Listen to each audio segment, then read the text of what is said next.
Bueno, continuamos y vamos a seguir con la iglesia de Esmirna.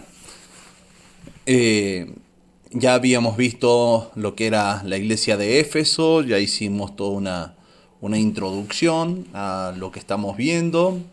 Hablamos un poquito de lo del número 7, vimos Apocalipsis capítulo 1. Entonces, teniendo ya toda esta base, va a ser cada vez un poquito más ágil movernos por el resto de las iglesias. Veamos un poco lo que es la iglesia de Esmirna. Apocalipsis capítulo 2 del verso 8 al 11 nos dice: escribe al ángel de la iglesia de Esmirna, el primero y el postrero, el que estuvo muerto y vivió, dice esto: yo conozco tus obras, tu tribulación, tu pobreza, pero tú eres rico, y la blasfemia de los que dicen ser judíos y no lo son, sino que son sinagoga de Satanás. No temas en nada lo que vas a padecer. He aquí el diablo echará a alguno de vosotros en la cárcel, para que seáis probados, y tendréis tribulación por 10 días. Sé fiel hasta la muerte, y yo te daré la corona de la vida. El que tiene oído, oiga lo que el Espíritu dice a las iglesias. El que venciere no sufrirá daño en la segunda muerte. Bien, en el video anterior hablamos un poquito de lo que era el significado de ángel, de iglesia, hablamos de los apóstoles, y acá vemos que estamos entrando en otro tipo de significados, como por ejemplo lo que es judío, ¿no? Las sinagogas, ¿no? Hicimos un video y por esa razón es que era necesario hacerlo de, este, antes de Apocalipsis, eh, donde veíamos el significado de Satanás y cómo fue cambiando su significado, o lo que más bien lo que la gente entendía de la palabra Satanás a lo largo del tiempo, incluido esta época, ¿no?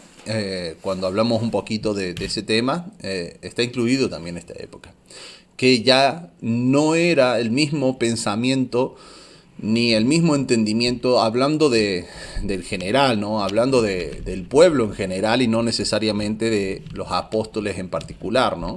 Pero sí no tenían el mismo entendimiento que en la época de Moisés, por ejemplo, sobre el tema de Satanás. Entonces vamos a ir desglosándolo poco a poco todo esto, ¿no? El tema, a quién le escribe el ángel, más bien a quién le escribe el apóstol Juan, le escribe a Esmirna, que la palabra Esmirna viene de la palabra mirra. ¿Mm? Bien, entonces la palabra Esmirna viene de la palabra mirra. Y la palabra mirra, en su equivalencia en el hebreo, es la palabra mor. Eh, y vamos al hebreo directamente porque es parte, la palabra mirra es parte eh, del compuesto, digamos, del aceite y del incienso que se utilizaba en el templo. Entonces, por eso vamos directamente ahí, ¿no? Entonces la palabra mor del hebreo se traduciría como mirra y es el equivalente directo de esta palabra en el griego. Y la palabra mor viene de mirra justamente, que es el 48-43. O sea, la palabra mor equivale a lo de Esmirna, así se diría en hebreo. Y esta viene de 48-43, que es mirra, y se traduciría, o sea, hace referencia a algo que destila en gotas y que también es amarga. Eso es la mirra. Son sus características, ¿no? Destilar en gotas y ser amarga, ¿no? Esta palabra del 48-43 es la palabra que sería la raíz primaria de mirra, y sería la palabra marar. La palabra marar es la raíz primaria de la cual se construye mor y mirra, que se hacen referencia a lo mismo, y es por esta raíz es propiamente por gotear, causar ser amargo, ¿no? Afligir amargamente, amargar o amargura es las traducciones que se le ha dado en la Biblia. De acá seguramente también esta es una raíz primaria de la palabra mara, que significa amargura, ¿no? De ahí las conexiones. Entonces, fíjense que cuando él escribe al ángel de la iglesia, Esmirna, él está escribiendo, implícitamente está diciendo en esta palabra, que habrá de pasar un trago amargo esta iglesia, y de hecho lo pasaron. Recordemos que esta Esmirna está ubicada, es la segunda iglesia, y está ubicada en el segundo milenio. ¿Qué sucede acá en el segundo milenio? En el inicio del milenio estaría naciendo Noé, y ya para los 600 años después, más específicamente, Noé nace en el año 54, y en el 654, sería 1654, pues ya pasó un milenio. En el 1654, un poquito más adelante de la mitad, estaría ocurriendo el diluvio. A los 600 años de la vida de Noé, dice la Biblia, que ocurre el diluvio, ¿no? Y unos 200 años más tarde, más o menos por acá, estaría ocurriendo lo de la Torre de Babel. Por tanto, ahí tenemos la historia de Nimrod, bueno, el rebelarse en contra de Dios, etcétera, etcétera, etcétera. Y terminaría cerrando este milenio para el año 2008 desde Adán, con el nacimiento de Abraham. Entonces tenemos todo el relato desde la vida de Enoc hasta el nacimiento de Abraham. Todo lo que pasó en el medio es lo que comprende la iglesia de Esmirna. Y vaya que les tocó pasar por un trago amargo en todos los sentidos, ¿no? O sea, tanto a Noé y su familia, en el contexto en el que vivían, era una destilación de amargura gota a gota, literalmente. Y después con el diluvio fue un trago amargo para ellos y para todos los que vivían en la tierra en aquel momento, ¿no? Literalmente le sucedió lo que predicaba el nombre de Esmirna, ¿no?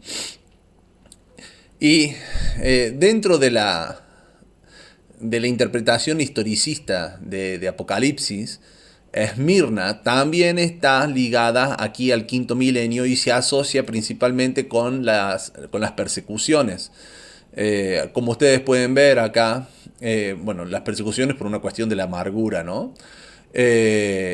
Yo conozco tus obras, tu tribulación, tu pobreza, son todas características de la iglesia perseguida de aquel tiempo, ¿no? Y que de hecho,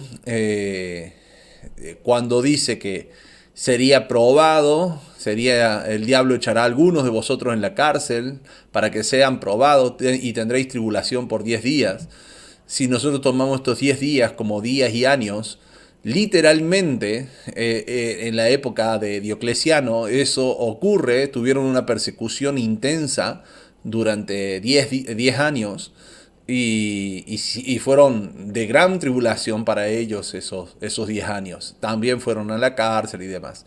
Por esa razón es que, como decíamos en el video anterior, una cosa no reemplaza a la otra, ¿no? No es los otros están equivocados, esto está correcto. Porque en la interpretación bíblica hebrea, que es el sistema Pardes que ellos tienen, se tiene que entender la interpretación por etapas, por capas, ¿no? por capas de profundidad, que a medida que si tiene 4 niveles, y a medida que van ascendiendo los niveles, se va profundizando cada vez más. Y un nivel no invalida el anterior, sino que amplía el conocimiento. La interpretación historicista da un muy buen conocimiento, y esto amplía a toda la historia en general. Aunque es muy parecida la interpretación, pero es la ampliación al resto de la historia. Bien, les dice, una de las características que tiene la iglesia de Esmirna, aparte de sufrir, aparte de la tribulación que tiene, es que dice que ha soportado, dice: yo conozco tus obras, tu tribulación y tu pobreza, y la blasfemia de los que dicen ser judíos. O sea que dentro de la iglesia había algunos que decían ser judíos, pero que no lo son, sino que son sinagoga de Satanás. Entonces veamos, tribulación y pobreza se pasó en este tiempo. Los que estuvieron queriendo resguardar el nombre del Señor, claro que sí, lo podemos deducir, aunque la Biblia no nos da gran cantidad de detalles. Lo podemos deducir por la vida de Noé, y ustedes saben muy bien lo que debe ser el único justo, el único que quiere seguir en los pasos del Señor en una sociedad, en el barrio, en la familia. No es agradable para nada, y menos en una época donde, por ejemplo, en el caso de Noé, la Biblia nos dice que fue él y su familia hallados los únicos justos, o los únicos, digamos, perfectos en la tierra, de la cantidad que pudo haber existido de gente. Entonces imagínense lo difícil que debe haber sido la vida de ese hombre. Y eso viéndolo solo en el lado de Noé, pero posterior, después del diluvio, hablamos de lo mismo. Él tuvo que transmitir ese mensaje a sus hijos a los demás, y así sucesivamente, y tuvieron que ver cómo la gente se volvía a rebelar y armaban lo que es la Torre de Babel. Y ahí es donde entra la sinagoga de Satanás. Porque claro, cuando nosotros decimos la blasfemia de los que dicen ser judíos, lo típico es entenderlo y tomarlo de forma literal. Son judíos y punto, de la etnia judía. Sin embargo, dentro del contexto del primer siglo, toda persona creyente o que profesara la fe en el Señor era considerado judío. Es como decir hoy cristianos. Sería exactamente lo mismo, sin importar etnia, sin importar color, sin importar absolutamente nada. Eran considerados judíos. Esos eran los que se decían ser judíos, ¿no? Y no lo eran, ¿no? Y no está hablando de, como digo, ni de raza, ni de color, ni de nada por el estilo. Pablo hace una mención sobre este tipo de pensamiento, ¿no? Pablo decía que judío era aquel que seguía los mandatos del Señor, no el que nacía necesariamente en Judea, en Israel, ¿no? Sino que todo aquel que seguía los mandatos del Señor era judío. Porque haber nacido ahí, ser sanguíneamente judío, no te beneficia absolutamente nada, decía Pablo, si no guardas los mandamientos del Señor. Dios va a tener en cuenta a aquellos que se esfuerzan por obedecerle, no a los que creen pertenecer solo porque nacieron en la familia correcta y nada más. Entonces eso es algo muy importante a tener en cuenta sobre el término judío en el Nuevo Testamento. Sobre todo en el Nuevo Testamento, porque en el Antiguo Testamento, sobre todo cuando estaban todas las tribus, judío era una parte de la tribu. Pero en el Nuevo Testamento se habla de la totalidad de las personas. Y dice que son sinagoga de Satanás. La palabra sinagoga en el griego, el griego 48-64, significa asamblea de personas. Es lo mismo que decíamos de Kehilá, ¿no? El mismo significado. Asamblea de personas específicamente, en este caso, una sinagoga judía, por anal. Fíjense esto, como el mismo diccionario nos habla de que tiene el mismo significado, por anal o por analogía, iglesia cristiana. ¿Por qué? Porque los cristianos se reunían en sinagogas, donde predicó Pablo eran sinagogas, ¿no? Y se ha traducido como sinagoga o como congregación también. La equivalencia hebrea en la Septuaginta es la palabra H del hebreo, H por hebreo, 622, que es la palabra asaf, y es una raíz primaria y significa reunir para cualquier propósito.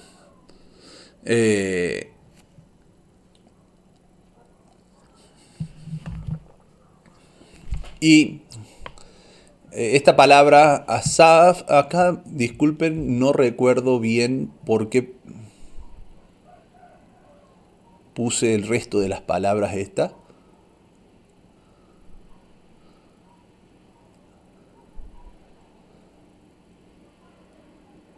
Ah, perdón. Ahora recuerdo. La palabra esta, asaf, en la equivalencia hebrea de la Septuaginta, la palabra sunagoge, del griego sunagoge, ha sido, digamos, han sido traducidas, o todas estas palabras que voy a mencionar en el hebreo han sido traducidas o han sido puestas en equivalente con el griego sunagoge. O sea, todas estas palabras que vamos a mencionar, los sabios alejandrinos de la época de la Septuaginta entendieron que tenían el mismo significado que en la época de Juan le daban a la palabra sinagoga, ¿no? Una es la palabra asaf, que es una raíz primaria, que sería reunir para cualquier tipo de propósito. Claro, ahí el significado está bastante claro, porque sinagoga es asamblea de personas. La otra palabra equivalente a sinagoga era la palabra bayit, que literalmente significa casa. También la palabra ben, del hebreo ben, que significa hijo.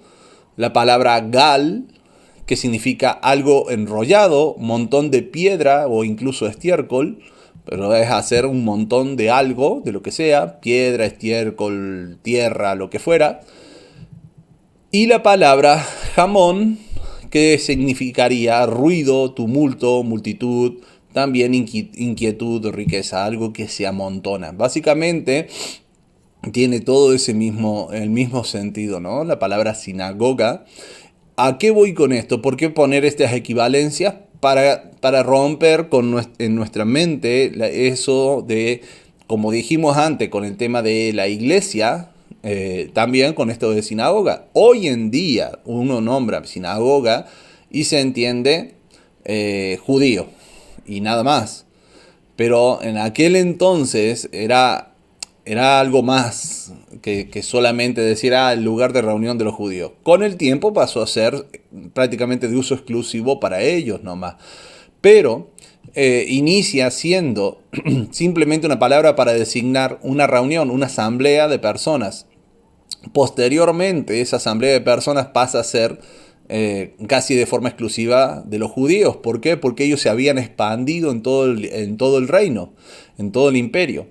Pero después, cuando empieza el movimiento cristiano por la época apostólica, los cristianos, los primeros cristianos, se reunían en la sinagoga. Eran judíos mesiánicos, básicamente, y por esa razón pasa a ser también una analogía de iglesia cristiana. Y la iglesia, cuando se separa de los judíos, hace una fusión entre lo que aprendieron de la sinagoga más la jerarquía del imperio romano y surge la iglesia cristiana como la conocemos hoy.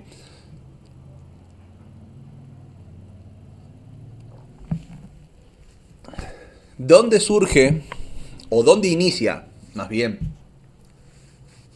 esto de estas reuniones de la sinagoga? Principalmente, o al menos se refuerza, en lo que fue Babilonia, porque ahí no tenían templo donde reunirse, estaban lejos de su tierra, y reunirse cada Shabbat y la época de fiestas, necesitaron encontrar un lugar, y de ahí surge lo que fue la sinagoga, y de ahí se va perfeccionando hasta los días de hoy lo que conocemos de sinagoga. Bien, y estas sinagogas, estas reuniones, dice que son las sinagogas o reuniones, las asambleas de Satanás. Y ya hablamos un poco largo del tema Satanás, y habíamos dicho que no era una persona en sí o una entidad en sí, sino que era el acusador.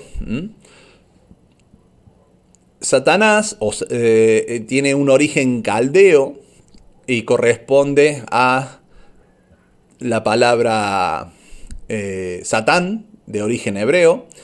Esta palabra Satanás, de origen caldeo, significa el acusador, que eso es lo que lo habíamos visto, ¿no?, en el otro video, por eso no me voy a poner a explicar demasiado. El acusador, y de la palabra hebrea, Satán, es diablo Satán, y significa oponente, opositor, ¿no? Y fíjense acá el sesgo del que hace el diccionario, dice el archienemigo de lo bueno. Eso no es un significado ni es una traducción, ¿no? Eso es un agregado del que hizo el diccionario, que es Strong, ¿no? Pero básicamente las traducciones que se han hecho son adversario, enemigo, Satanás, ¿no? Que es así, esa es la función, es adversario, ser enemigo, ser el que se opone, ¿no? Y esta misma palabra Satán viene de otra raíz que significa atacar, acusar, ¿no? Que eso es lo que hablábamos de la función que ejerce como en un juicio. Eso en cuanto a funciones. A su vez, la palabra Satán, habíamos establecido que es nuestra carne, porque nuestra carne es la que se opone a hacer la voluntad de Dios. Él es la que se opone a cumplir con los mandamientos del Señor, ¿no? Entonces ahí es donde viene a nuestra carne a ser nuestro propio Satán, ¿no?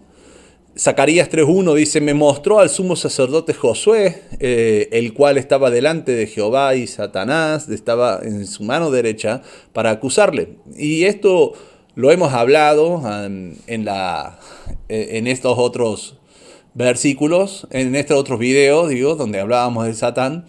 Y lo pueden ir a buscar, son un par de videos atrás donde hablamos sobre desmitificación en la Biblia, ¿no? Entonces no necesito entrar en tantos detalles. Pero para que ustedes puedan ver que estos versículos no los puse a todos cuando hablamos de desmitificación.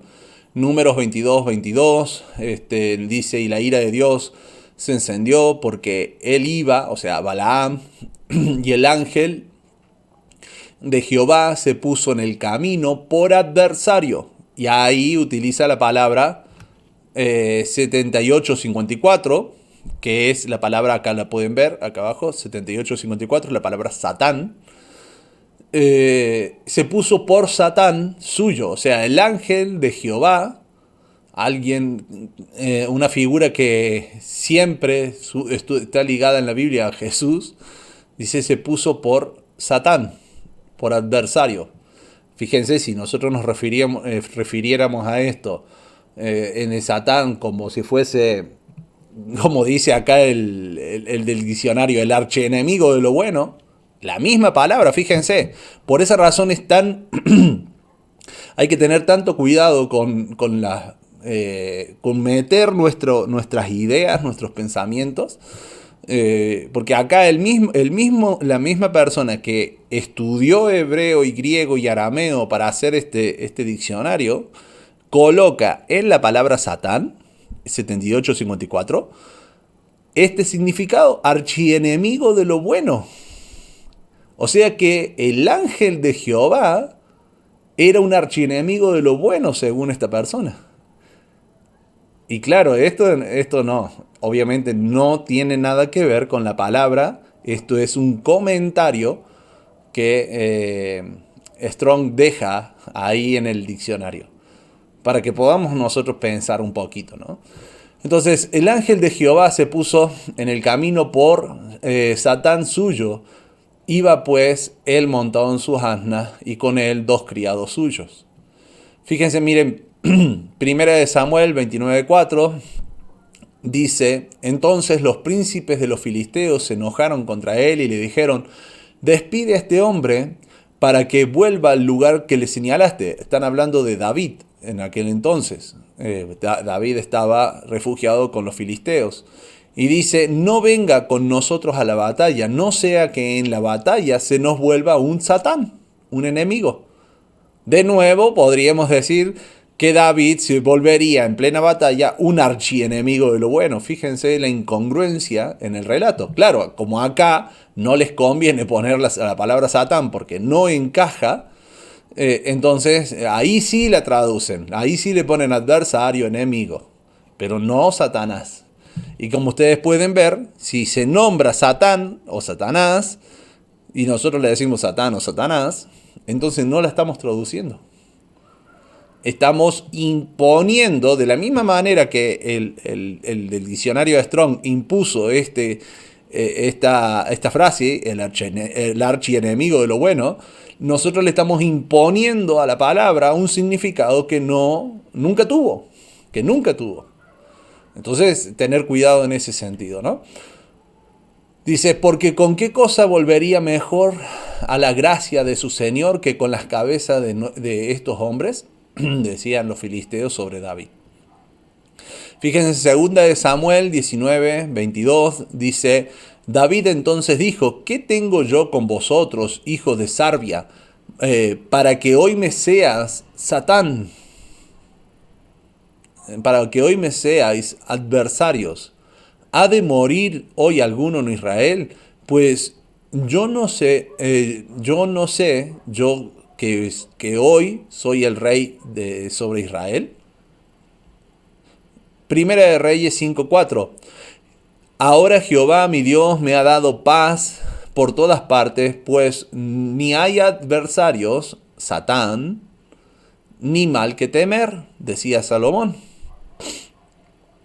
Primera de Reyes 11:14, a lo que decía Salomón, dice: y Jehová suscitó, le trajo un Satán a Salomón. ¿Quién era el Satán? Adad Edomita, de sangre real, el cual estaba en Edom. Entonces no estaba hablando de una entidad. Primera de Crónicas 21:1 dice: pero Satanás, acá no la traducen. Fíjense, como acá no traducen la palabra. Pero Satanás, podrían haber puesto pero el adversario o el enemigo, pero no lo pusieron así, pusieron Satanás, como si fuese un nombre, ¿no? Se levantó contra Israel e incitó a David que hiciese censo en Israel. ¿Cuál es el problema con eso? Que en 2 de Samuel 24:1 dice: volvió a encenderse la ira de Jehová. De Jehová. Entonces, si a esa palabra, en vez de haber puesto Satanás, hubiesen puesto adversario, Jehová estaría cumpliendo la función de adversario contra Israel, contra David. Por esa razón es que David después le dice: tú has sido un adversario para mí, un oponente, un opositor. Y si traducimos la palabra, David le estaba diciendo: tú has sido un Satán para mí. E incitó David contra ellos a que dijese: ve, haz un censo de Israel y de Judá. Entonces fíjense cómo ahí encaja perfecto el relato si nosotros entendemos la palabra Satanás no como una entidad del archienemigo de lo bueno, sino como lo que es ser o comportarse como un adversario. Un día vinieron a presentarse delante de Jehová los hijos de Dios, entre los cuales vino también Satanás. La misma palabra, el archienemigo de lo bueno, presentándose lo más campante delante de la presencia de Dios, cuando la Biblia dice que no puede existir maldad en su presencia. Fíjense qué contradicción.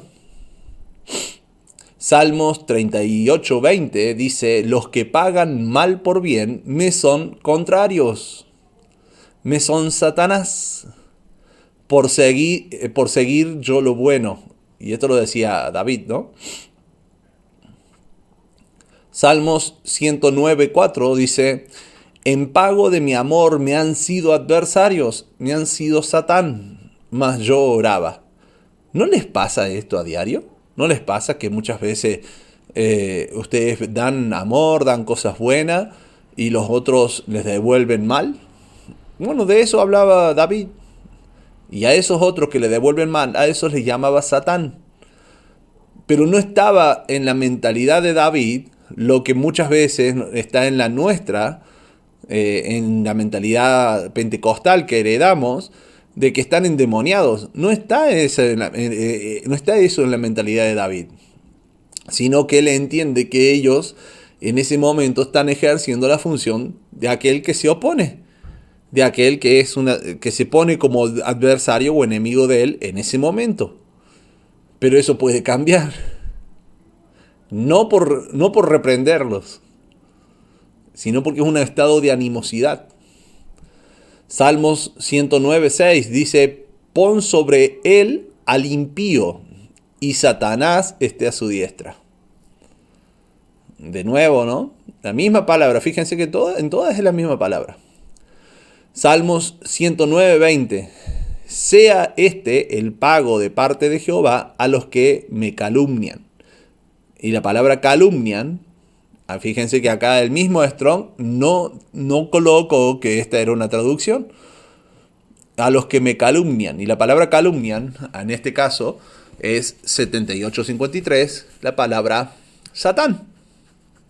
Perdón, acá me equivoqué yo. La palabra Satán, de donde estaba leyendo la traducción, es la 78:54. La 78:53, que está acá abajo, ahí sí el Strong puso calumniar. Es un error mío. Entonces, sea este el pago de parte de Jehová a los que me calumnian, la palabra Satán, ¿no? Y los que hablan mal contra mi alma. Salmos 109:29 dice: sean vestidos de ignominia los que me calumnian, de nuevo, sean cubiertos de confusión como un manto. No son todos los pasajes, ustedes si tienen la aplicación para buscar por medio de las palabras originales, van a encontrar muchísimos más pasajes, pero son lo suficientes como para darnos cuenta del uso de la palabra, ¿no? Entonces, si sinagoga se refiere a una reunión, que puede ser en un culto religioso, como puede ser en una casa, como puede ser la reunión de los hijos, etcétera, como lo estuvimos viendo recién, y Satanás se refiere más bien a los que gente que se va a oponer, en este caso a hablar de oponerse a Dios, son gente que van a seguir su carne, sus deseos, sus malas intenciones. Entonces esos son la sinagoga de Satanás. ¿Por qué hago esta aclaración? Porque se ha utilizado, incluso se ha escrito libros. Hay un libro que se llama específicamente Sinagoga de Satanás. Y se ha utilizado para lo que hoy se consideran teorías de la conspiración. Hay posturas que lo hablan como un plan maquiavélico construido de parte de los judíos, específicamente porque dice acá que son judíos, en contra de todo el mundo. Ahora, no estoy defendiendo y diciendo que son unos santos. pero no son diferentes a nuestros gobiernos o a nosotros mismos. Siguen siendo personas. Y hay toda una explicación histórica para cada una de estas cosas, ¿no? A lo que voy es que tampoco es lo que nosotros pensamos. No se trata de algo místico, se trata de la intención de las personas y de cómo manejan la adquisición del poder. Lo mismo sucedió con los que adquirieron poder y tenían poder sobre los judíos. Y, y en más de una ocasión intentaron exterminarlos. Entonces no podemos ser simplistas con las lecturas históricas. No podemos ser simplistas con la lectura en nuestros días. Necesitamos tener contexto de cada una de estas cosas, ¿no? Eso a tener en cuenta. Bien, en la época de Esmirna, en la época del segundo milenio, si ustedes se ponen a ver todas estas teorías de la conspiración, todas tienen una parte de verdad. No les voy a decir que todo lo que digan sea 100% verdad, porque no lo es. Puede haber alguna que sea considerada teoría de conspiración, pero que no sea ni teoría de la conspiración, ni tampoco mentira. Puede haber, y seguro, sé que las hay, pero a lo que voy es que cuando ustedes escuchan todas estas teorías, se van a dar cuenta que todas las teorías tienen un condicionante que las une, y es la adoración babilónica. Es una ideología que viene desde la época de Babel. Perdura en los tiempos y pasa como si fuese una herencia de familia en familia, de pensador en pensador. Y los judíos son los últimos repositorios de ese tipo de pensamiento. Hoy en día, los judíos sionistas me refiero, ¿no? No todos los judíos, sino los judíos sionistas. Pero no son diferentes al resto. O sea, esto pasó por montones de linajes y perdura hasta nuestros días. El mismo Hitler, él buscó, con la SS, buscó la raza blanca de ojos celestes, y ese tipo de pensamiento estaba basado en ideología y en creencias antiguas de la época de Babel. La mayoría de los mitos paganos nacen con la influencia en la época de Babel. Las ideologías tiránicas de los distintos imperios nacen desde la época de Babel. La idea del hombre como gobernante nace en la época de Babel, y todo esto lo vimos cuando hablamos de los imperios y del Babel permanente. Cuando hicimos en los videos anteriores de Babel permanente en la historia, ahí desarrollamos todas estas ideologías. Exactamente eso, inicia acá en este tiempo, en la época de Esmirna. Inicia acá. Y son los que forman lo que aquí llama la sinagoga de Satanás. Aquellos que dicen, que utilizan el nombre de Dios, por eso dicen ser judíos, pero son sinagoga de Satanás, los buscan para su propio beneficio. Eso inicia acá en esta época. Dice, no temas lo que vas a padecer. Aquí el diablo, diablo, como habíamos visto, es lo mismo de Satán. Satán se hace referencia al hebreo digo, pero diablos o diabolos en el griego es exactamente lo mismo, ¿no? He aquí el diablo echará a algunos de vosotros en la cárcel para que seáis probados y tendréis tribulación por 10 días. Sé fiel hasta la muerte y yo te daré la corona de la vida. Justo en este lugar, en este momento de la historia donde hubo muchísima muerte, le dice exactamente esto: sé fiel hasta la muerte y te daré la corona de la vida. ¿Cuáles fueron fieles hasta la muerte? podemos ver un ejemplo claro de Noé y su familia, y recibieron esa corona de la vida, simbólicamente hablando, ¿no? Obviamente esto también hace referencia a los tiempos del fin, y hace referencia a todos los que son judíos verdaderos, no sinagoga de Satanás, sino a los verdaderos. Y entiéndase cuando digo que son judíos, a aquellos que no los que profesan la fe judía, sino los que profesan la obediencia en Dios, ¿no? A eso me refiero, ¿no? De acuerdo a la terminología de esta época. El que tiene oído, oiga lo que el Espíritu le dice a la iglesia. El que venciere no sufrirá daño en la segunda muerte. Y el libro de Apocalipsis mismo nos dice que es la segunda muerte y nos habla de que esta segunda muerte es la muerte posterior o la muerte causante en el juicio, ¿no? Cuando algunos pasan a la vida eterna y otros directamente son arrojados al lago de fuego. Y esa es, dice el Apocalipsis, la segunda muerte. El que venciere, el que permanece fiel en este tiempo, no sufriría daño en la segunda muerte. Pablo dice, está predestinado para todos nosotros el morir, ¿no? El morir y después el juicio. Entonces, sí o sí, la primera muerte todos vamos a pasar, salvo que Dios en su misericordia Él no lo quiera así. Pero si no, esta es la sentencia para todos, porque todos pecamos y todos somos merecedores de la muerte, ¿no? Eso a tener en cuenta. Entonces, yo sé que hasta ahora, hasta acá, porque a partir de acá empieza la historia escrita.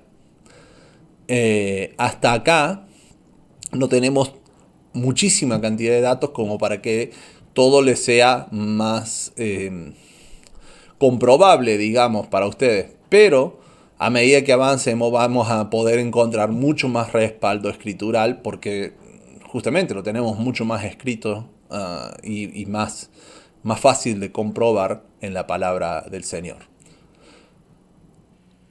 Bueno, vamos entonces a Pérgamo. Está la tercer iglesia y que correspondería al tercer milenio en la historia, ¿no?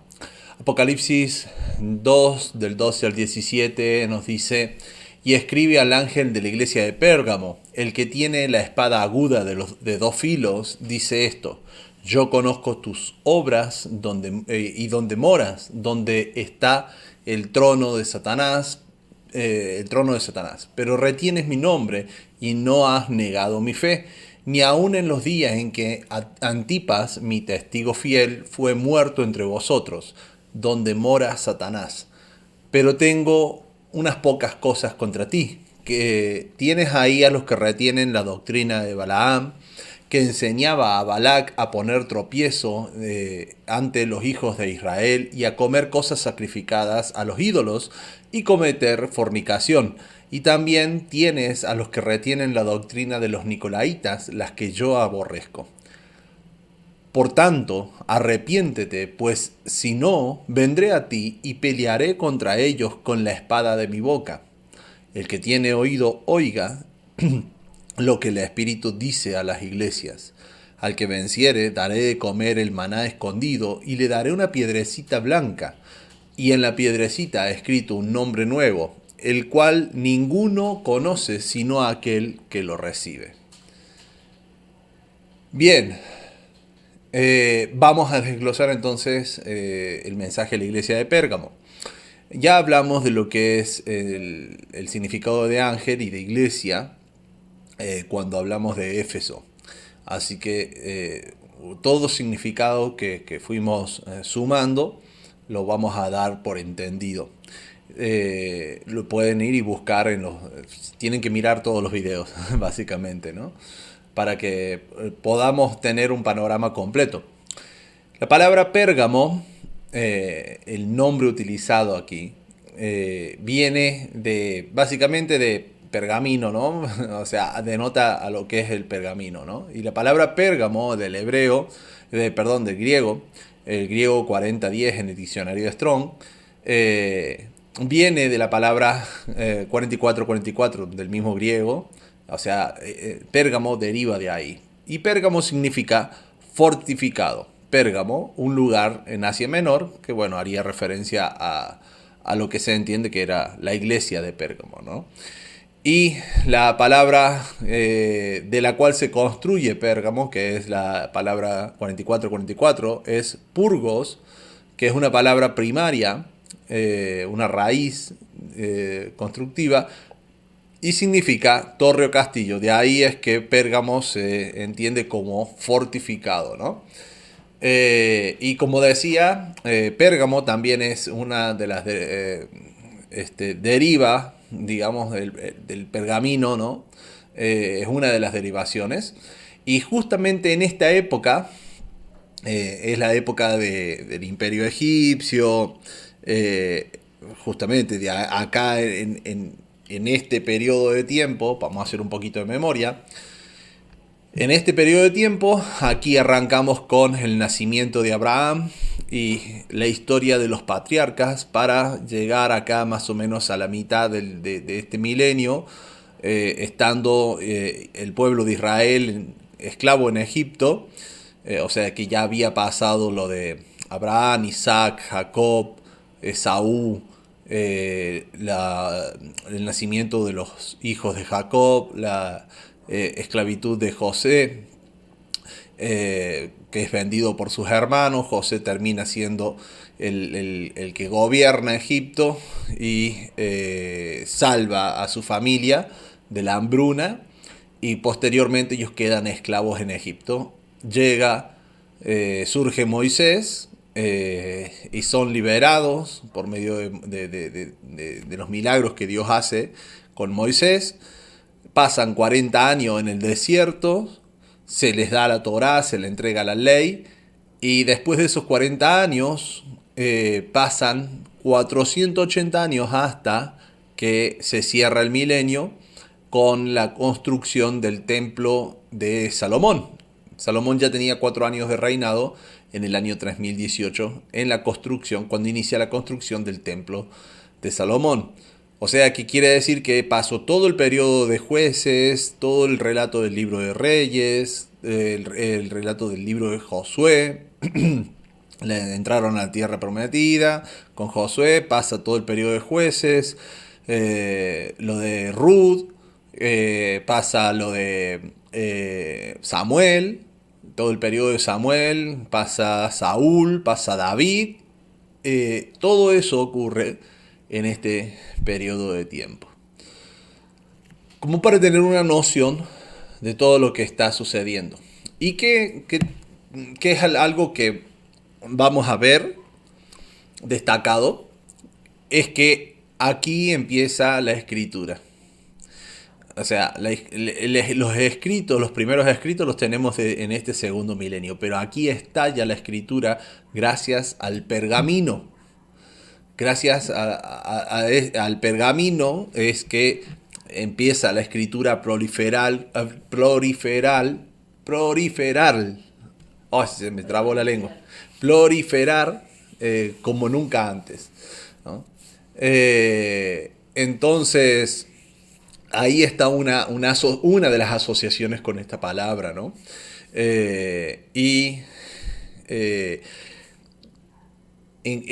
Hace una referencia bastante clara a esto, al pergamino, al proceso de escritura. Aquí se entrega la ley escrita, la ley de Dios, pero escrita.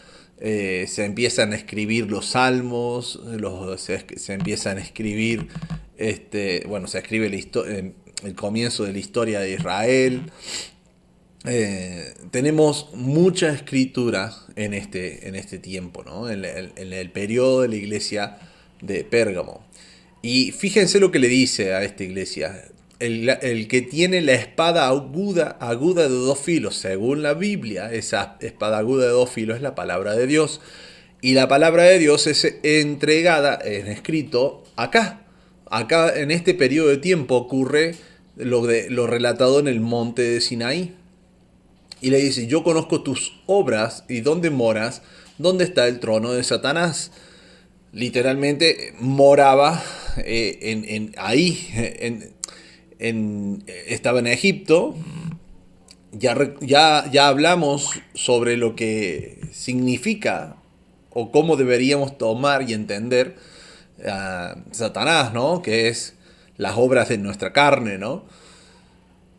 Está en Egipto y ellos se van a vivir exclusivamente, porque es cuando ellos toman la tierra prometida, se van a vivir a Canaán, donde lo que más abundaba, y es la razón por la cual ellos fueron exterminados de parte de Dios, o sea, Israel cumple la función de ejecutar el juicio de Dios en la tierra de Canaán. Israel extermina o debería haber exterminado justamente estas obras de la carne.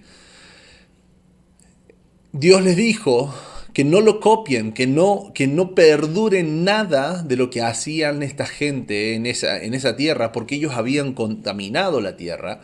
Y Israel, en vez de exterminar todo, empezó a hacer concesiones. Una de ellas las tienen registradas, por ejemplo, en el libro de Josué, cuando por equivocarse, por adelantarse, termina perdonando a los gabaonitas. Aunque esa fue a la larga una buena decisión, pero fue una desobediencia al mandato de Dios.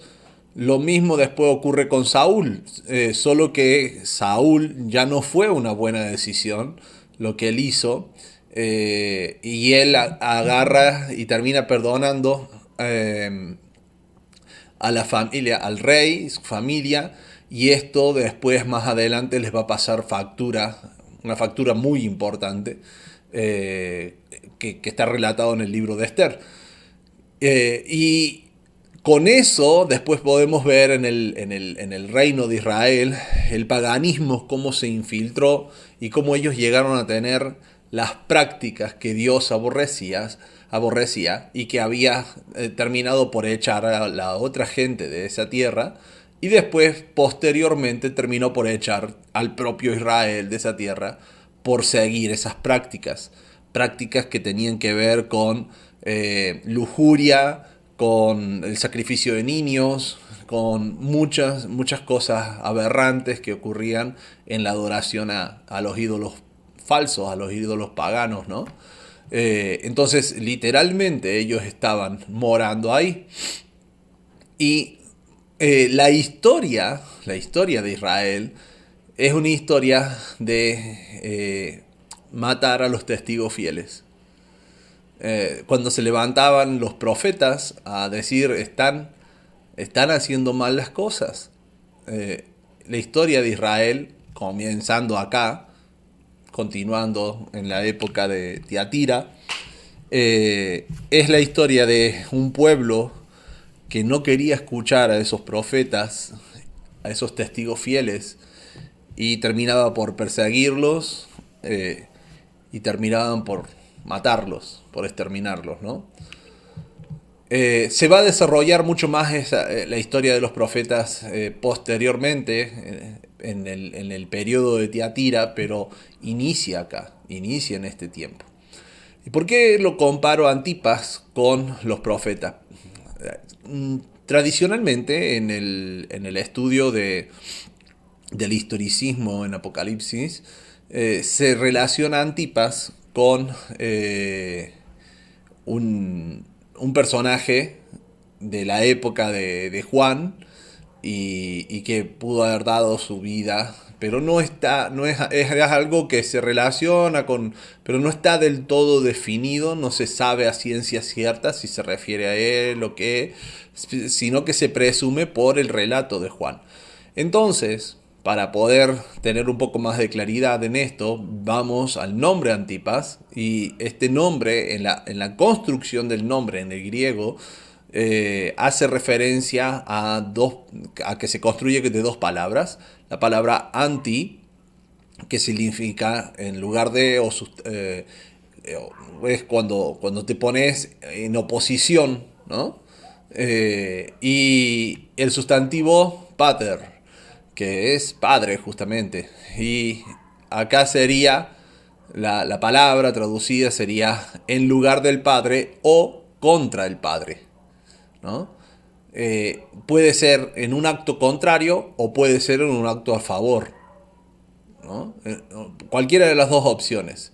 Por ejemplo, estaba Herodes Antipas, que era justamente, tenía el mismo nombre y era el que continuó el trabajo del padre, entonces por esa razón era que continuó en lugar del padre, ¿no? No necesariamente en oposición, pero también puede denotar en oposición, en contra del padre. Y por lo que acá dice mi testigo fiel, entonces si tomamos que fuera, digamos, a favor de Dios, sería en lugar de Dios en el sentido, en la extensión, ¿no? También otra interpretación sería el anti, opuesto, ¿no? Y el sustantivo paz, que que significaría todo, padre o todo, ¿no? Estas son las dos posiciones, eh, las dos posibles interpretaciones de la palabra antipas. Antipater o antipaz. Cualquiera de esas dos son las opciones que se tiene y que se maneja a la hora de el significado de la palabra antipas. Esta última, antipaz, la traducción sería opuesto a todo o contra todo. Las dos, las dos palabras tienen prácticamente un mismo significado profético, ¿no? ¿Por qué? Porque Dios, el llamado que nos hace a nosotros es a la fidelidad. Y cuando somos fieles a Dios, necesitamos oponernos a todo lo que se opone a Dios.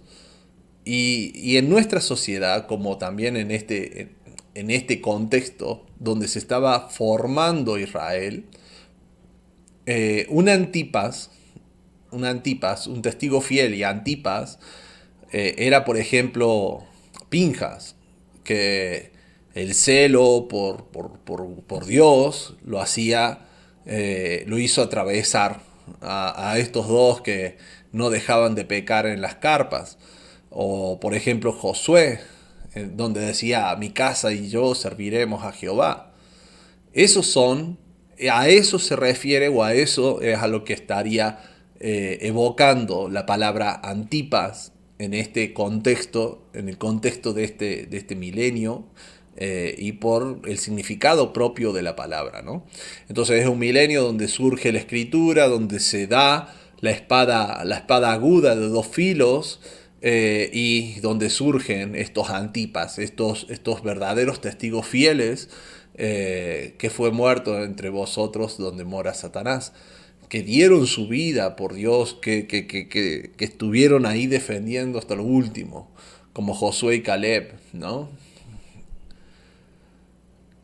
Y dice, pero tengo unas pocas cosas contra ti, que tienes a los que retienen la doctrina de Balaam. Y exactamente en este tiempo es que ocurre, lo saqué a relucir recién con el tema de Antipas, que ocurre el relato de Balaam, donde él es llevado y ve las tiendas de Israel y bendice, y después les da una salida a Balac, donde dice, que es lo que dice acá, ¿no? Que enseñaba a Balac a poner tropiezo ante los hijos de Israel, a comer cosas sacrificadas a los ídolos y cometer fornicación. Exactamente esa historia es la que ocurre en este periodo de tiempo. Y que después esta doctrina perduró, porque es una forma de adoración, perduró en el tiempo con las diferentes adoraciones, en los cultos de fertilidad que había dentro de la tierra de Israel. Perduró incluso hasta la época de Jesús, hasta cerquita de la época de Jesús también. Era parte de algunos de algunos sectores del pueblo, ¿no? Y fue parte también de la tragedia que los lleva a las 10 tribus de Israel a terminar exiliados en las naciones. Literalmente ocurre esto en este tiempo, ¿no? Y dice, y también tienes a los que retienen las doctrinas de los nicolaitas, las que yo aborrezco. O sea, fíjense que hablamos de los nicolaitas anteriormente, no voy a repetir todo el repertorio, pero hablamos de los nicolaitas y perdura hasta estos días. Y hablábamos de los nicolaitas como aquellos que se ponían jerárquicamente sobre el pueblo, ¿no? Y cuando hablamos de Esmirna, habíamos hablado de ese nicolaísmo que surgió y que se empoderó en el poder gubernamental. Hablamos del nicolaísmo en cuanto a los dioses, a los hombres dioses, o los gobernantes dioses. Hablamos del nicolaísmo que derivó más en un paganismo. Y acá, el mismo judaísmo tiene como inicio de la ley oral, la ley y las tradiciones que Jesús mismo les dijo que van en contra de la palabra de Dios, que sería la ley oral. Ellos dan como inicio, enseñan como inicio exactamente este periodo de tiempo. Según el judaísmo, Dios le da a Moisés las tablas de la ley, le da la ley escrita, y después de darle la ley escrita, Dios le habla a Moisés al oído, como quien dice, le habla de forma oral de cómo es que se debe guardar esa ley escrita, de qué manera lo tiene que hacer. Entonces a eso, que nadie puede confirmar si eso no es así, si Dios lo hizo, si se le habló a Moisés, si eso fue invento de ellos más adelante, que sabemos que sí fue así, pero nadie puede confirmar porque son solamente palabras. Y ellos sí vinculan, tratando de ponerle un marco más, más teológico, digamos, más serio, lo vinculan con la entrega de la Torá. Entonces, la ley oral para ellos está al mismo nivel de autoridad que la ley de Dios. Por esa razón es que ellos llaman ley indiferentemente de cuál de las dos es, porque para ellos es ley igual, al mismo nivel que la ley de Dios. Esa doctrina, según ellos, nace acá. Y podríamos tener como referencia la rebelión de Coré, donde Coré lo que quería hacer era imponerse en el pueblo, imponerse como autoridad para el pueblo. Básicamente le quería sacar ese lugar que Dios había dado a Moisés, y Aarón lo quería sacar Coré y su comitiva. Eso literalmente es la doctrina de los nicolaitas. Y esta doctrina inicia en cualquier ámbito que lo podamos ver, inicia en este periodo de tiempo y perdura y se va madurando con el tiempo hasta la época de Jesús, donde ya tenemos un montón de jerarquía creada. Al mismo tiempo, si quisiéramos ver, aunque no es la doctrina de Nicolaitas, pero es la contraparte, algo que se contrarresta, digamos, sería cuando Dios le dice a Moisés que llame a 70 ancianos para que se le imparta el espíritu de Moisés en ellos y que lo ayuden con las tareas. La mayoría de las personas, y esto es un dato importante, la mayoría de las personas, teólogos y las iglesias, suelen tomar eso como una justificación del liderazgo, del liderazgo jerárquico que se tiene en la iglesia. Y no es así. No tenía nada que ver con liderazgo. No tenía, era organizativo, no era liderazgo lo que se estaba armando allí. Y aparte era dentro de un punto de vista de los clanes, era de un punto de vista tribal, porque eran quienes manejaban las tribus. El liderazgo del cual hablaba la Biblia en esos momentos era un liderazgo implícito en la sociedad, no explícito de parte de Dios. Son dos cosas muy diferentes. Yo no puedo utilizar la palabra de Dios para someter a otro bajo mi autoridad, porque eso jamás lo pidió el Señor. Todos debemos ser sometidos en unanimidad a la misma autoridad que es Jesús, que es Dios, ¿no?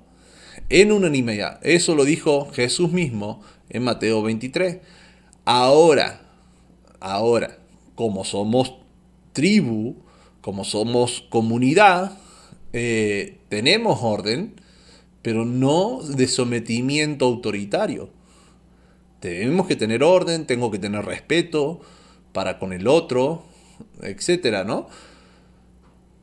Pero no es de sometimiento autoritario, son dos cosas muy diferentes y que muchas veces se confunden. Y todas esas ideas y las justificaciones vienen de este periodo de tiempo.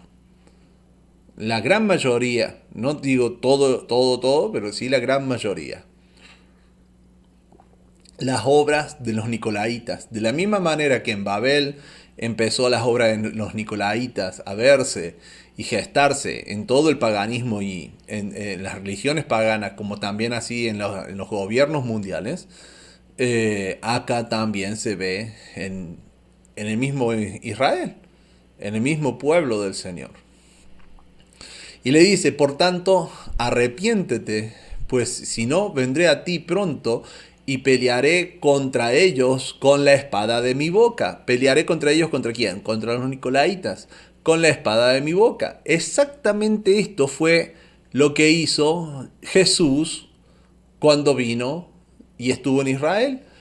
Peleó contra el sistema nicolaita que se había armado con los fariseos, saduceos, etcétera.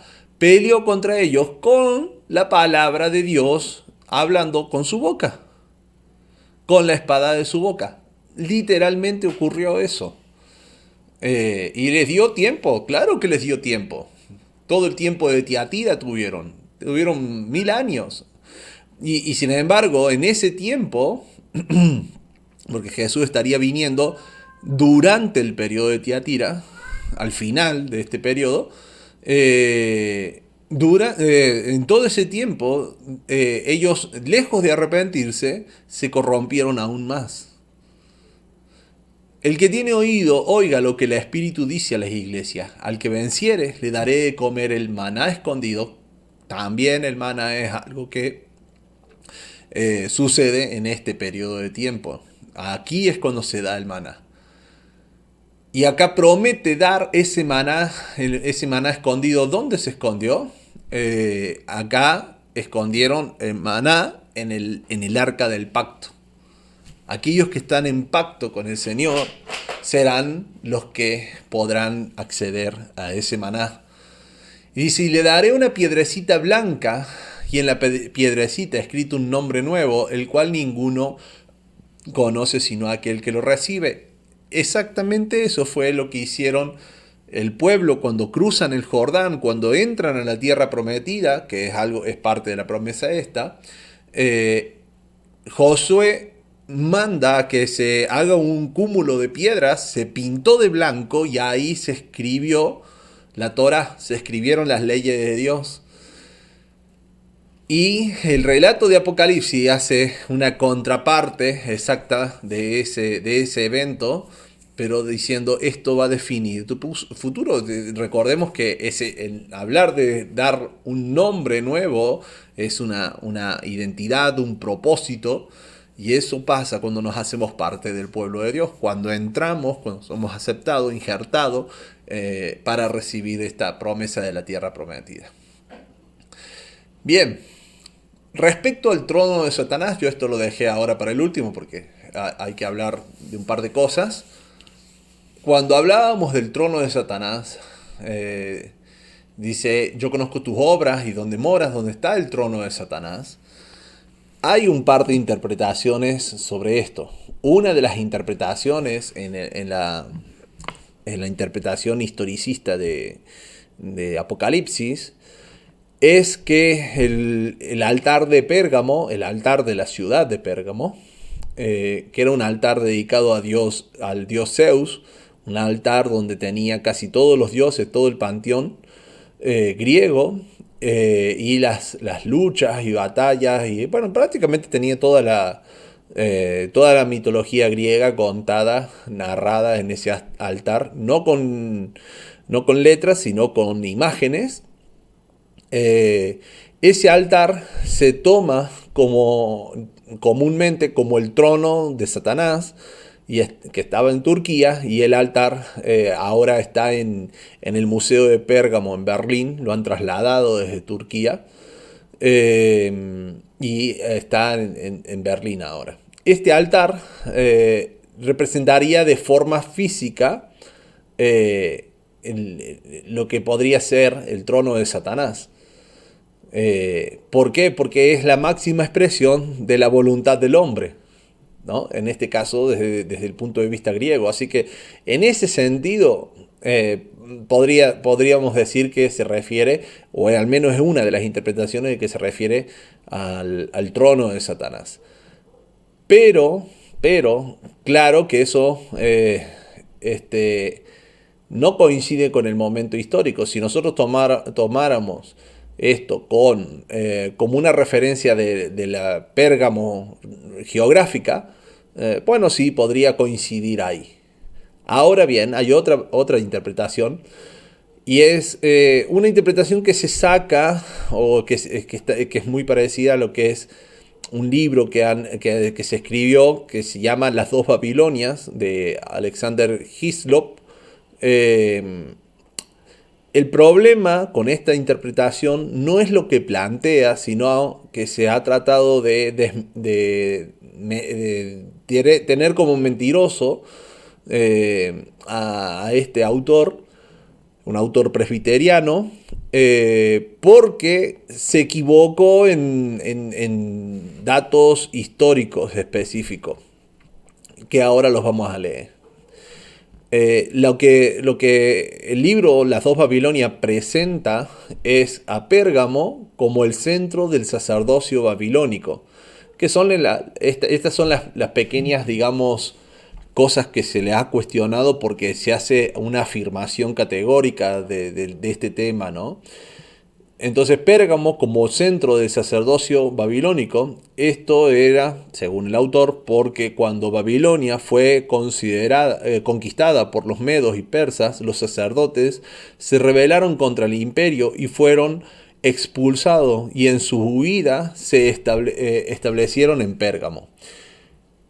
Llegaron con las vestiduras sacerdotales del dios Dagón, y el sacerdote babilónico era llamado Pontífice Maximus, o mediador entre Dios y los hombres, que en realidad la traducción literal sería el puente máximo, el puente más grande, ¿no? Y tenía dos llaves, una para el cielo, otra para el infierno. O sea que él decidía el destino de las personas. Y estos, los sacerdotes, eran llamados los reyes pontífices de Pérgamo, siendo el último Atalo III, del 133 después de Cristo. Luego esta región se convierte al cristianismo, al pergamino. Se me cruzaron las palabras. Esta región de Pérgamo se convierte al cristianismo en el 133 después de Cristo.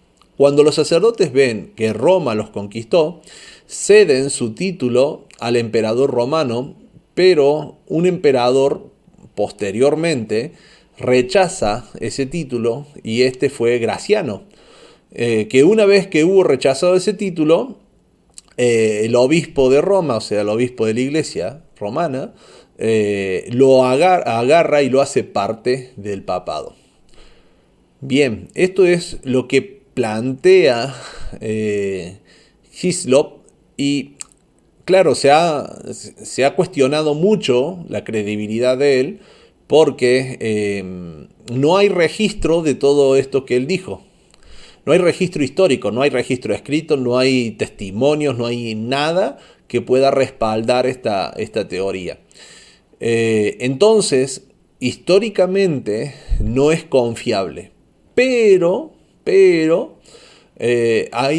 nosotros estuvimos haciendo un estudio previo a Apocalipsis, y esa es la importancia de haberlo hecho previo, que se llamaba Babilonia permanente en la historia, ¿no?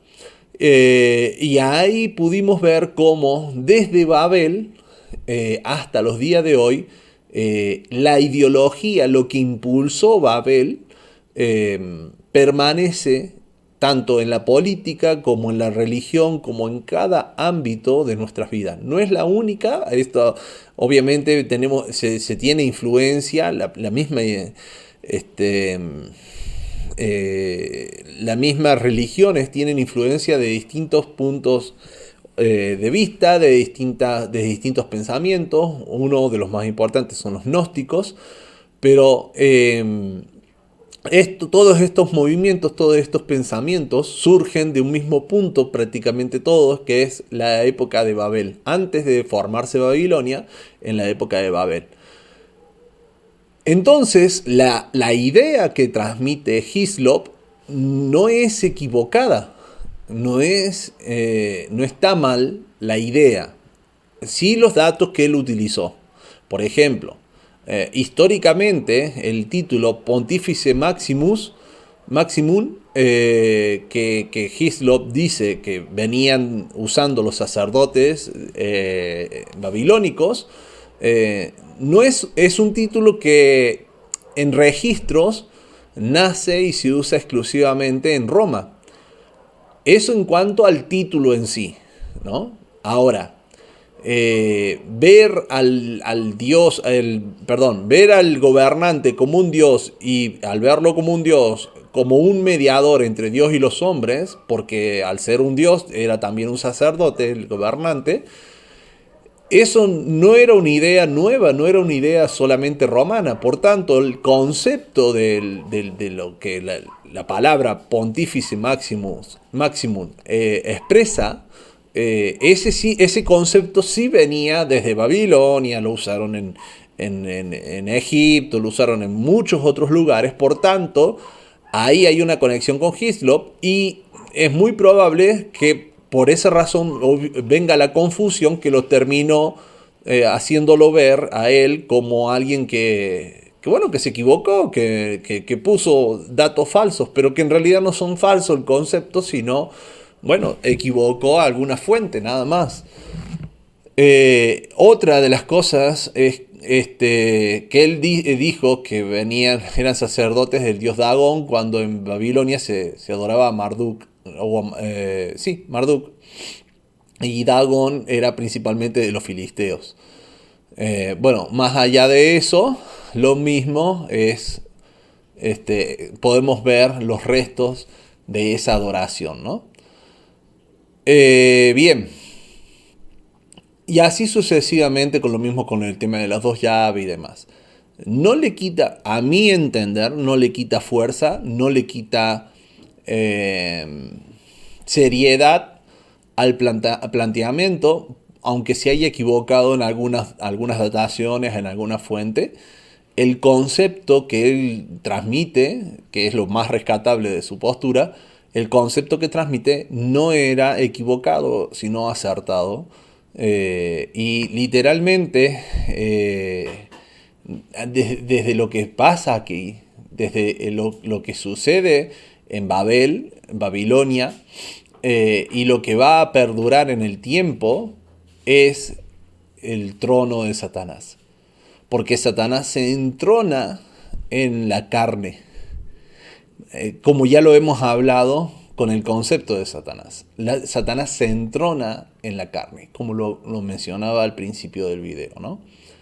Entonces, si seguimos la línea sumeria, que luego pasa a ser Babilonia, influencia de Egipto, y de estas dos civilizaciones se contaminan los demás imperios hasta llegar a Roma por Pérgamo, y de allí a la iglesia, bueno, antes pasó por los judíos, por el judaísmo, y después la iglesia católica.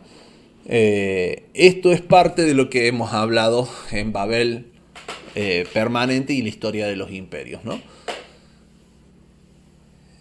Y también lo hablábamos un poco en lo que eran las desconstrucciones. Hay toda una serie de videos que abordan estos temas, ¿no? Y hay un video que estamos preparando que sería como una continuación de todo esto, donde vamos a estar hablando sobre la educación y la historia de la educación y las partes que a veces no son muy contadas sobre la educación de nuestros días, ¿no? De nuestros días.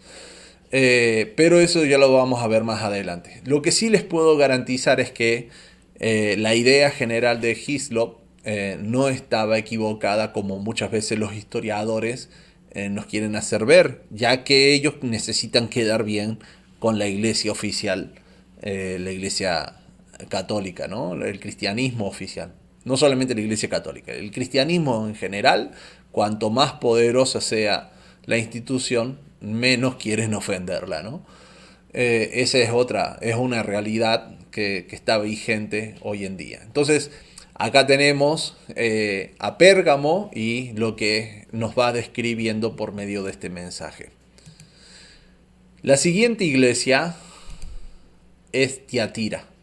Y acá ya Tiatira, estamos hablando ya del cuarto milenio. Y vamos a ver, antes de repasar los sucesos, pero para que nosotros tengamos una idea, el cuarto milenio podríamos tomar como eventos que marcan el inicio y el final.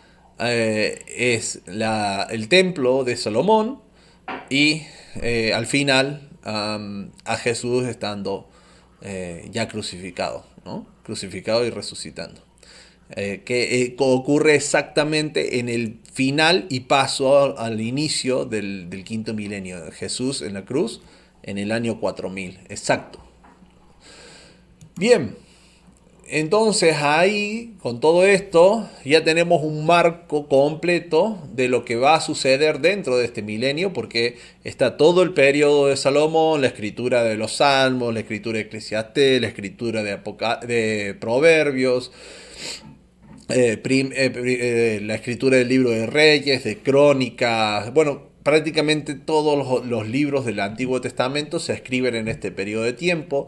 Vienen todos los profetas, viene la división del reino, la conquista del reino del norte o casa de Israel, la conquista posterior del reino del sur, viene el estar en Babilonia, el cautiverio en Babilonia, vino el imperio persa, el imperio griego, posteriormente Babilonia, posteriormente Roma,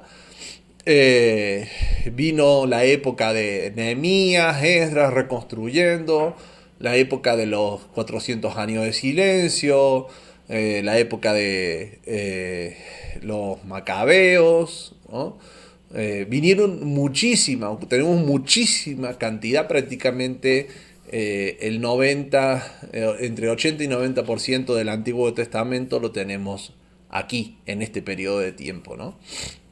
Y y prácticamente también todos los hechos de lo que nosotros conocemos como el Nuevo Testamento, ¿no? La escritura de el Nuevo Testamento ocurre ocurre en la época de Sardis, pero los hechos, al menos de los evangelios, no de lo demás, sí de los evangelios, ocurre en este periodo de tiempo. Al final, bien al final, pero en este periodo de tiempo. Entonces veamos qué es lo que nos dice Apocalipsis.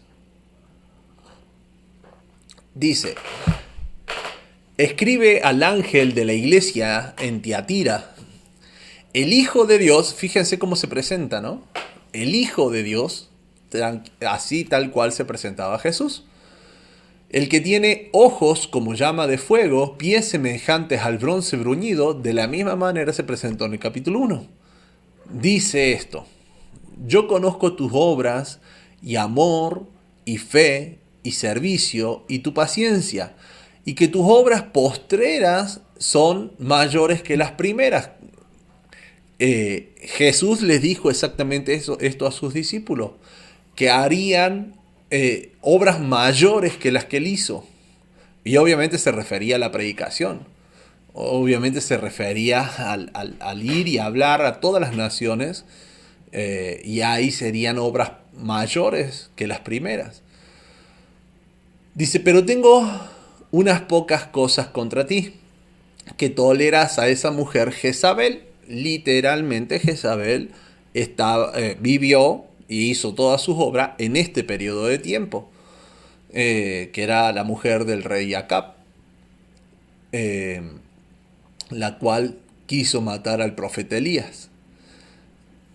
Toleras a esa mujer Jezabel, que se dice, profetiza, enseña y seduzca a mis siervos a fornicar y a comer cosas sacrificadas a los ídolos. Entonces, fíjense, le dice, y le he dado tiempo para que se arrepienta, pero no quiere arrepentirse de su fornicación. Jezabel, antes de hablar de Jezabel, vamos al significado de la palabra Tiatira. El significado etimológico de Tiatira es incierto, pero algunas interpretaciones sugieren que se podría traducir como ciudad de la hija, o estar relacionado con sacrificar o humo en el griego antiguo. En el 538, el emperador Justiniano firma un decreto para designar al obispo de Roma como corrector de los herejes en Tiatira, en este lugar justamente. Y vamos a estar hablando de Jezabel, y van a ver que todo esto, como ciudad de las hijas, sacrificios, humo, ocurre o sea, es lo que hace básicamente Jezabel, y ocurre en este periodo de tiempo.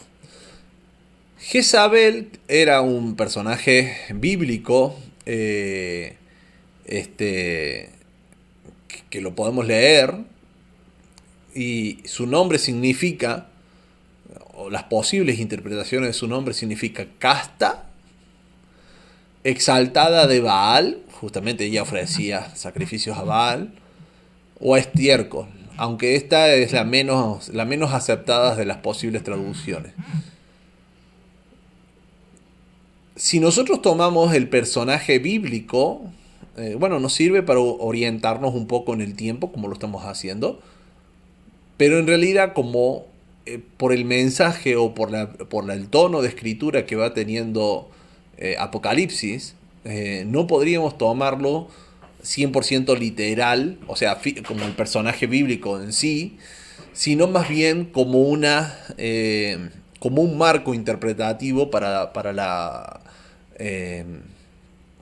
lo que la Biblia nos quiere transmitir, para el mensaje que Jesús quiere transmitir. Entonces, ¿qué hacía esta Jezabel? Creó un sistema falso de adoración, un sistema hereje de adoración. Fue jerárquico, fue sustentado por el gobierno, era muy bien visto, mientras que los verdaderos profetas de Dios vivían en cuevas, estos estaban en el palacio del rey, mientras que los profetas verdaderos de Dios tenían que arreglárselas como pudieran, estos tenían sueldo, ¿no? Crea un sistema básicamente de casta, un sistema jerárquico al servicio del monarca de turno. Y cuando Jesús viene, él se encuentra con la herencia ideológica de ese sistema. Obviamente no estoy diciendo que estén vinculados el fariseísmo y todo esto estén vinculados con Jezabel. No estoy diciendo esto. Estoy diciendo que lo que Jezabel representa se vio plasmado en la forma de manejo que tenían los fariseos, saduceos y todo este sistema que era literalmente un sistema de casta, no funcionando de forma igual que las castas en el hinduismo, pero sí parecido, ¿no? Sí, de alguna forma parecido y jerárquico como lo es las castas. Ese fue el contexto que se encontró Jesús. Un sistema que era autoritario, que era amigo de Roma, amigo del poder, beneficiado por la monarquía, un sistema que, como dice acá, se dice un sistema que decía profetizar, decía profesar la palabra de Dios, decían hablar de parte de Dios, pero enseñaba y seducía a los siervos a fornicar y a comer cosas sacrificadas a los ídolos. Y ustedes dirán, no, pero ¿cómo podés decir eso de los fariseos y demás? Fijémonos en Ezequiel.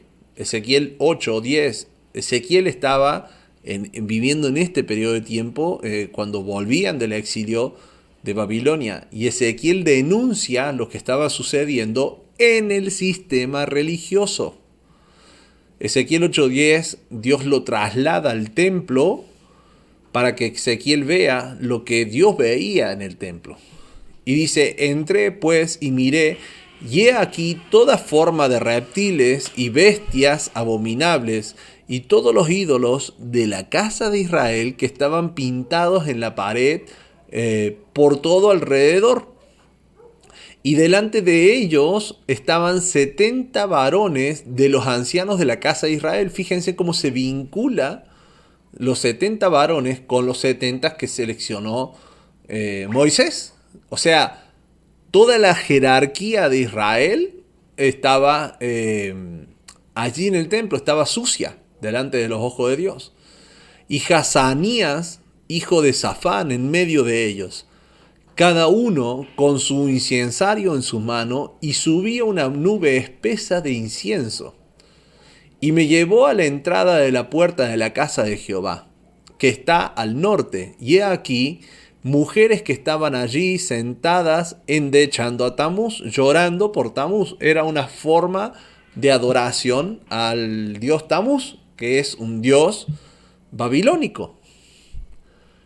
Dice, y me llevó al atrio de adentro de la casa de Jehová, y he aquí junto a la entrada del templo de Jehová, entre la entrada y el altar, como 25 varones, sus espaldas vueltas al templo de Jehová y sus rostros hacia el oriente, y adoraban al sol, postrándose hacia el oriente. Esa práctica queda registrada en Qumran como una práctica que tenían los esenios, donde todos los días recibían al sol en oración, postrándose hacia la salida del sol, quedando por el lugar geográfico donde estaban, quedaban sus espaldas dándole la contra al templo. Exactamente esto es lo que ve Ezequiel. Y estos eran las distintas castas, o sea, los esenios eran parte de los que estaban en el contexto de esta época. Y es lo que se encontró Jesús. Y me dijo, ¿no has visto, hijo de hombre? Es cosa liviana para la casa de Judá hacer las abominaciones que hacen aquí.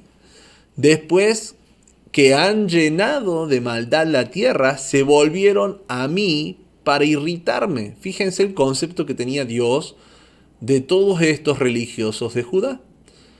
He aquí que aplican el ramo a sus narices. Fíjense el concepto, exactamente el mismo que podríamos tener de Jezabel, de las cosas que hacían. Y Dios una y otra vez les mandaba profetas, como en este caso Ezequiel, pero dice, no quiere arrepentirse de su fornicación. Y esto es parte de lo que les decía. Los esenios son el grupo sacerdotal que se aleja del templo y se van al desierto y forman una comunidad para esperar al Mesías. En los rollos del Mar Muertos, algunos relatos indican que eran célibes, otros sugieren que permitían el matrimonio y que solo los líderes o sacerdotes eran célibes. Pero fíjense, algo que va en contra de la Biblia, el celibato. ¿De dónde creen que se hereda, no? Todo eso. Oraban todas las mañanas justo a la salida del sol y mirando hacia el sol. No tenían en cuenta las lunas nuevas, algo que la Biblia dice que debemos tener en cuenta para el inicio del mes, como también para las festividades, y seguían estrictamente el ciclo solar. Por tanto, sus festividades siempre se celebraban en el mismo día cada año. Esto es siguiendo el ciclo del calendario de Enoch. Un calendario, un libro muy valorado en el ocultismo. Ya esto ya lo hablamos, por esa razón no lo desarrollo tanto. Entonces fíjense que cómo era el contexto que recibe Jesús, ¿no? Y lo que sigue diciendo el libro, dice, no se arrepienten de sus obras, y a sus hijos heriré de muerte, y todas las iglesias sabrán que yo soy el que escudriña la mente y el corazón. Todas las iglesias, todos los que se reúnen, todas las congregaciones, todos los pueblos, ¿no? que me vayan a adorar, sabrán que yo soy el que escudriña la mente y el corazón, y os daré a cada uno según vuestras obras. Fíjense si no son importantes las obras, porque a veces se dice, no, la obra, no, solamente la fe. Son importantes las obras. Según tus obras vas a ser juzgado por parte de Dios, ¿no? Pero a vosotros, a los demás que están en Tiatira, o sea, todas las iglesias, todas las demás iglesias, a cuantos no tienen esta doctrina y no han conocido lo que ellos llaman las profundidades de Satanás, eso tranquilamente es la cábala que se empieza a gestar en estos tiempos. No se escribe ahí, se escribe más en la época medieval, pero sí se empieza a gestar la idea, porque la cábala tiene raíces profundas en las creencias babilónicas y persas. Se empieza a gestar la idea aquí. Dice, a los que ellos llaman las profundidades de Satanás. Esas mismas profundidades de Satanás llegaron hasta el cristianismo, pues surge después la cábala cristiana y está la cábala pagana. Y todas convergen en las mismas ideas, aunque tengan matices diferentes. Yo os digo, no os impondré otra carga, pero lo que tenéis, retenedlo hasta que yo venga. ¿Quiénes fueron los que no se les impuso otra carga? Los que pudieron retenerlo hasta que Jesús venga. Exactamente los apóstoles, mucha gente del pueblo, y literalmente estuvieron presentes cuando Jesús vino. Y vino en este tiempo. Vino en este periodo de tiempo. Al que venciere y guardare mis obras, fíjense cómo choca esto con la teología de solamente fe. No, dice, el que venciere y guardare mis obras. ¿Cuáles obras? Las de Jesús. O sea, obrar como Él obró. Como dice el libro de Lucas, ¿no? Tenía por costumbre ir a la sinagoga los sábados. Todo lo que Él hablaba era lo que ya había hablado el Padre, por tanto era la Torá, la ley. Él mismo lo dijo, ¿no? La ley, los profetas, los salmos. Entonces, ¿cuáles son las obras de Jesús? Obedecer la Torá, guardar el sábado, cumplir con lo que dijeron los profetas. Y todos los profetas dijeron, vuélvanse a la obediencia a Dios, vuélvanse en la obediencia a la ley de Dios. Dice, al que venciere y guardare mis obras hasta el fin, yo le daré autoridad sobre las naciones. Y literalmente los discípulos adquirieron esa autoridad sobre las naciones cuando fueron a predicar. Toda autoridad me es dada, dice Jesús, y en mi nombre, o sea, les delegó esa autoridad. Yo les daré autoridad sobre las naciones y las regirán con vara de hierro y serán quebrantadas como vaso de alfarero, como yo también la he recibido de mi Padre. Y le daré la estrella, y les daré la estrella de la mañana. ¿Cuál era la estrella de la mañana según la Biblia? Yeshua. Yeshua es el lucero del alba. De ahí viene la palabra Lucifer, que sería estrella de la mañana, pero dicho en latín, ¿no? Lucifer, y que después terminó tergiversándose esa palabra, terminó adquiriendo otro significado, pero en realidad en la Biblia Lucifer es Jesús. Él es la estrella de la mañana. ¿Por qué? Porque es la primera en aparecer y la última en irse del cielo nocturno, tanto cuando está oscureciendo, cuando está en el atardecer, como cuando está amaneciendo. Entonces es la que está fija, al mismo tiempo es la estrella del polo norte, la que nunca se mueve, la que siempre está y guía a todas las personas. Por esa razón es vista como un símbolo del Mesías. Claro, después se distorsionó porque por tradiciones egipcias y demás se vincula con el ojo que todo lo ve, con el ojo de Horus y todo eso. Se vincula porque era la estrella que ellos veían y que les marcaba también las crecidas del Nilo y todo lo demás. Pero más allá de la distorsión posterior que se hizo, en realidad se refiere a Jesús. Y él dice, el que tiene oído, oiga lo que el Espíritu les dice a las iglesias.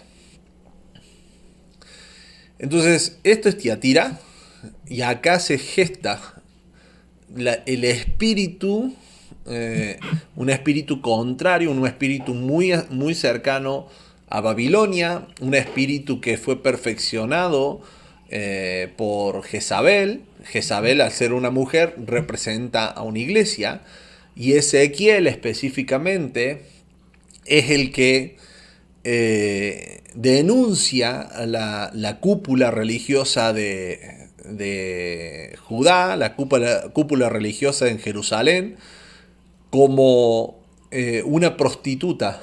Dice, específicamente en Ezequiel, le dice que la casa de Israel se comportó como una prostituta, dice, porque se acostó con todos los amantes, refiriéndose a la idolatría que hizo, pero tú has venido a ser a obras aún mayores, como una gran prostituta, ¿no? Le culpa a Judá. Y Jezabel tenía exactamente ese tipo de adoración. Adoraba a Baal, adoraba a dioses falsos, hacía rituales de fertilidad, hacía matanza de niños, hacía todo lo que representaba la denuncia que hizo Ezequiel contra la casta religiosa en Judá. Y esa herencia ideológica después se traspasa al cristianismo, se traspasa a muchos sectores. Y exactamente eso era lo que denunciaba tanto Pablo como Jesús, cuando Jesús les decía, ustedes por sus tradiciones invalidan el mandamiento de Dios. Lo mismo pasaba con Jezabel. Elías, que su nombre era la ayuda de Jehová. Elías denuncia y pone al pueblo entre la espada y la pared y les dice, ¿a quién van a adorar? Si Baal es el verdadero, vayan y adoren a Baal. Si Dios es el verdadero, vengan y adoren a Dios. Pero dejen de fluctuar, dejen de estar entre una cosa y otra, les dice Elías. Y ahí desciende fuego del cielo en ese evento que consume el altar, consume el sacrificio, y de la misma manera ocurre en la época de Yeshua. Desciende fuego del cielo, desciende la presencia del Señor, desciende en el Pentecostés, consume el sacrificio a Yeshua mismo, y se gesta el perdón de los pecados, y hace que el pueblo reaccione y diga, como en el discurso de Pedro, ¿no? Diga, hemos pecado, reconocemos que hemos fallado, y 3.000 personas se arrepienten.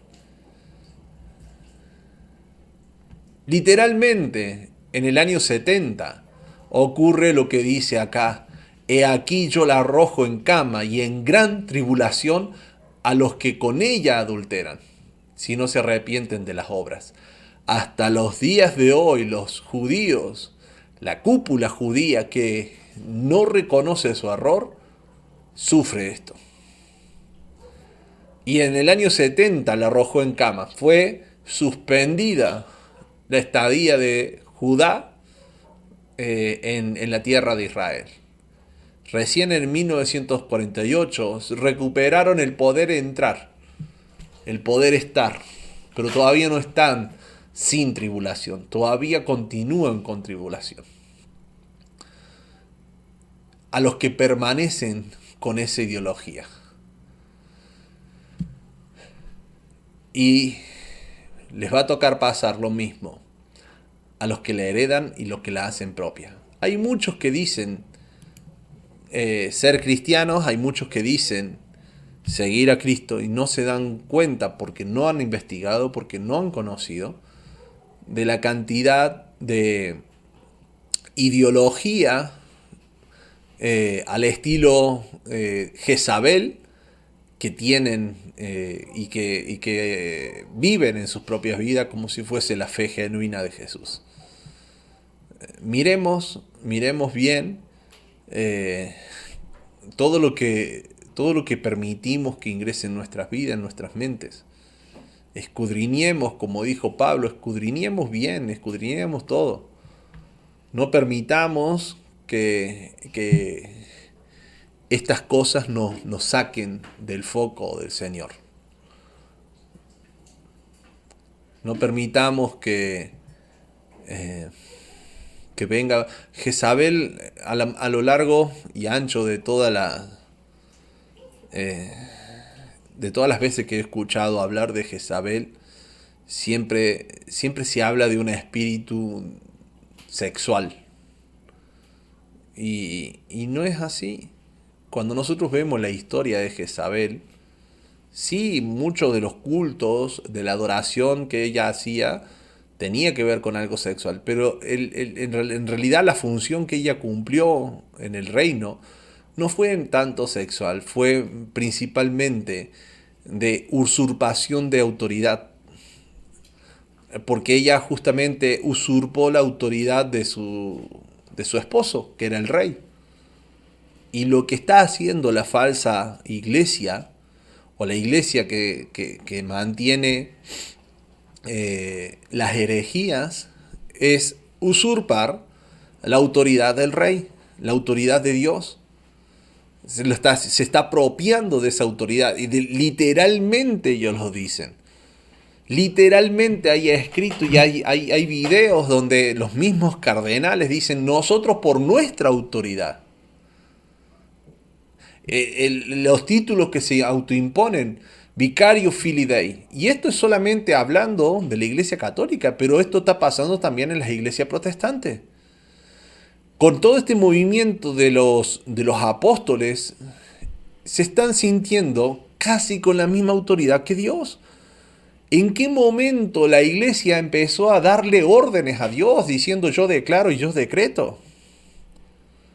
¿De dónde? ¿Quién te dio esa autoridad si no te la dio el Señor? Y sé que no te la dio el Señor porque no está por ningún lado eso. No está escrito por ningún lado. Ya lo vimos en los videos pasados, vimos de dónde surgía el yo declaro y yo decreto. La iglesia ha caído en ideologías de Jezabel que se iniciaron en este tiempo. Y necesitamos dejar de estar de pertenecer ideológicamente a ese tiempo, a esa camada, y ser los que no aceptan eso, los que no aceptan esa ideología, los que no aceptan el nicolaísmo, los que no aceptan la ideología de Jezabel, los que no aceptan las enseñanzas de Balaam. Necesitamos ser de esos. Es que vienen disfrazadas de formas tan sutiles. El caballo de Troya está en todos lados. Obviamente, si no vas a verlo como algo malo al inicio, vos vas a ver un caballo bonito y un regalo espectacular, pero adentro está con toda la pudredumbre. Necesitamos conocer, entender contexto, entender historia, pero por sobre todas las cosas necesitamos comunión con Dios. Que se nos espeluque el cuerpo cuando algo malo se acerca. Que el Espíritu Santo nos susurre al oído y diga, huí de ahí, salí de ahí, hijo mío. Y va a decírtelo en este estudio. Salí de ahí, hijo mío.